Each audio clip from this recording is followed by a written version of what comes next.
decidir del País Valencià, Intersindical Valenciana, Poble Lliure, Fossi, Coll Ecologista de la Carrasca i alguns més. Bloc d'Estudiants Agermanats, alguns. Al llarg de, suposo que d'avui demà, tindrem més adhesions a l'acte. ¿Por qué se convoca esta semana? Per què? ¿Por qué se convoca ahora este acto? Per què es convoca ara 4 de maig? Perquè no tenim temps per convocar-lo abans. Estem treballant en el tema des de fa uns mesos, però també penseu en la qüestió de les eleccions, han aturat molt la possibilitat d'organització. I bueno, també la perspectiva, si vols, des del meu punt de vista, era vinent la data perquè també hi ha les eleccions al Parlament Europeu i pot animar també, diguem-ne, la causa que a través del manifest i de l'acte defensem de la llibertat dels presos i exiliats i bueno, la solidaritat amb Catalunya. Hi ha forces de l'estat espanyol que defensen el dret d'autodeterminació com nosaltres i que seran també a l'acte. Hi ha gent de Bildu, hi ha gent del Bloc Nacionalista Gallec, hi ha un exdiputat portuguès, hi ha sindicalistes francesos i bueno, gent de l'Assemblea Nacional, Front Republicà, independents de l'esquerra independentista. En todo caso es un llamamiento internacional, no tiene que ver con la convocatoria de elecciones, no son peticiones al nuevo gobierno. Tota crida en realitat és internacional, no? Per definició, que apel·les a tot el món, dins de les teves possibilitats. Si hem volgut donar-li la qüestió del matís d'internacionalitat és per visualitzar que almenys a l'estat espanyol, on hi ha qui conviuen diverses nacionalitats, doncs també hi ha una causa comuna en defensa de la democràcia, no? I per garantir els drets polítics i les llibertats nacionals dels diversos pobles. En aquest sentit ja és internacional també, però vamos, tota crida per definició és internacional. Apel·lem a tothom que vulgui sumar-se a la causa. Creiem que és molt important no només la dimensió de l'estat espanyol, sinó també a Europa, que es puguen dirimir coses que a l'estat espanyol estan impedides o directament prohibides o censurades. I en la línia que comentava el meu company, tenen alguna petició concreta que fer-li al pròxim lugar que pot formar-se?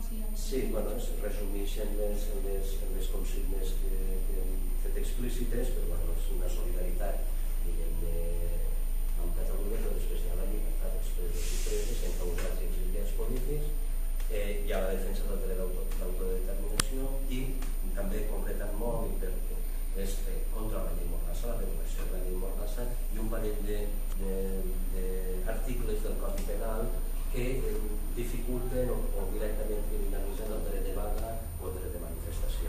El 315, com hem llegit, el 15.3 i el 544 del Codi Penal. Són qüestions més concretes, no? Però bueno, dins d'aquesta solidaritat s'emmarca tot el procés de reconeixement de la causa del dret dels pobles a decidir el seu futur i denunciar molt clarament el tarannà repressiu i autoritari de l'estat espanyol, que estem en una espiral de retrocés de llibertats que no només afecta els independentistes catalans, sinó que a poc va afectant tots els pobles i tots els demòcrates que poden exercir els seus drets democràtics. Per tant, estem en un moment, des del nostre punt de vista, d'inflexió. Podem anar endavant o podem retroceder molt. Nosaltres volem anar endavant. Y que esperan un cambio de postura del nuevo gobierno que se constituye. Esperan un cambio de postura del gobierno que se constituye finalmente. Esperem canvi de postura? Bueno, això ja seria fer futuribles. La veritat és que no, però ja parle molt personalment. Ja parle molt personalment. No crec que estiga en la trajectòria històrica. Ara, si algú creu en els miracles, nosaltres també podem creure.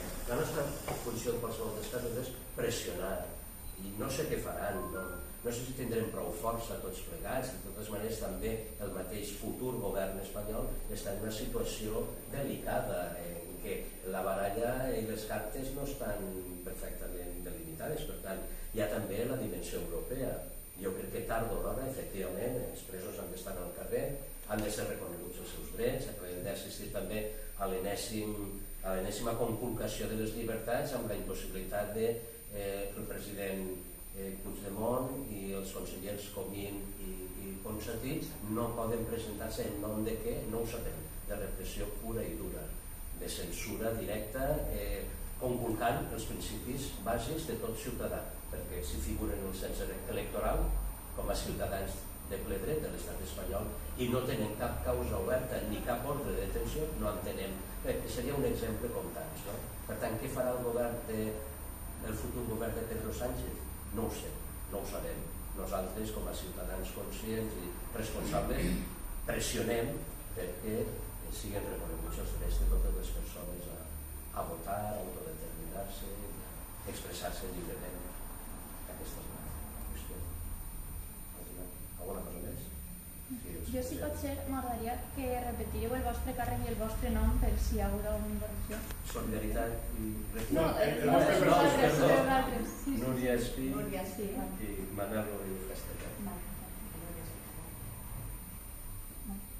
Entre els presents hi ha alguns ponents del 4 el Mas, Josep Guia, companys, Jesús Marc, Joan Sánchez Mateo, Antoni Infante, Sainga, Roman Ricardo, Frida Piquer, cada un que diu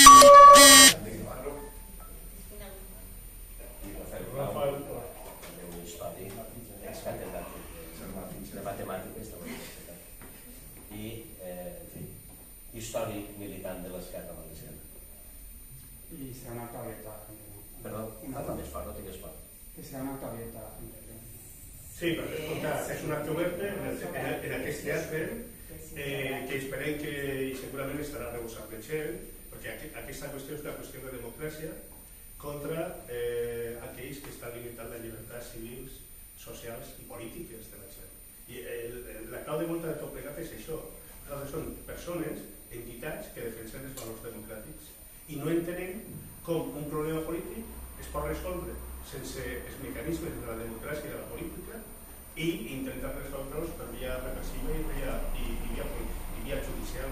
Aquesta és la clau de volta. I fer un acte és un acte de solidaritat, és un acte d'alegria també, d'afirmar els principis democràtics. Moltes gràcies per la vostra assistència.